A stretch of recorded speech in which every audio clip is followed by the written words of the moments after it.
পরশুদিন যখন ভিডিওটা দিয়েছিলাম বিকাশবাবুর সম্বন্ধে, যে বিকাশবাবু এটা কি করছেন আপনি, তারপরে দেখলাম অনেক সিপিএম তারা কিন্তু প্রকাশ্যে বলতে শুরু করেছে যে আমরা কিন্তু এটার বিরোধিতা করছি আর আমরা কিন্তু বিকাশবাবুর সাথে নেই। আরে বিকাশবাবুর সাথে থাকুন না থাকুন, আপনাদের আইডিওলজি কিভাবে বিকৃত করা যায়, এটা বিক্রি বলছি না, বিকৃত।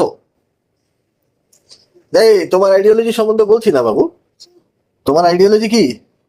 এ বাবা, তোমার তো অরেঞ্জ, জয় শ্রীরাম নাকি? ও না, জয় মহাকাল। ঠিক আছে, চলো একই ব্যাপার। সিরিয়াস নোট, অনেকে দেখলাম বলতে শুরু করেছে যে আর আমি সিপিএম করবো না, এটা না, অনেকে খুব ফেড আপ হয়ে গেছে। তো আমি একটাই কথা বলতে চাই, মানুষকে এতদিন যারা বোকা ভাবতেন সেই মানুষগুলো আজ কথা বলতে শিখেছে। এতদিন মানুষের কাছে হাতে মোবাইল ছিল না, সেভাবে টিভি রিচ ছিল না, কিন্তু আজকে পৌঁছে গেছে। আজকে গ্রাম গ্রাম থেকে গ্রামান্তরে মোবাইল, ইন্টারনেট সমস্ত কিছু পৌঁছে গেছে। আর কিন্তু আবার তুমি ডিস্টার্ব করছো, আর কিন্তু মানুষকে বোকা বানানো যাবে না। যারা সিপিএম ছেড়ে দিচ্ছেন তাদেরকে অনেক অসংখ্য ধন্যবাদ, আর যাদের অলরেডি ব্রেন ওয়াশ হয়ে আছে তারা ওখানেই থাকুন। আপনাদেরকে অনেক অনেক শুভেচ্ছা রইল। ঠিক আছে, আপনাদের ব্রেন ওইভাবেই সার্ফ এক্সেল দিয়ে ধুয়ে ওয়াশ করতে থাকুন। অন্যদের আর ওয়াশ করতে পারবেন না, কিন্তু তার জন্য আপনারা ওই 1-1.5% এখন আছেন। ঠিক আছে, আপনি ভাবেন মাঝে মধ্যে যে আপনাদের এতদিন থাকার পরেও কেন সেই 1.5-2% পড়ে আছেন।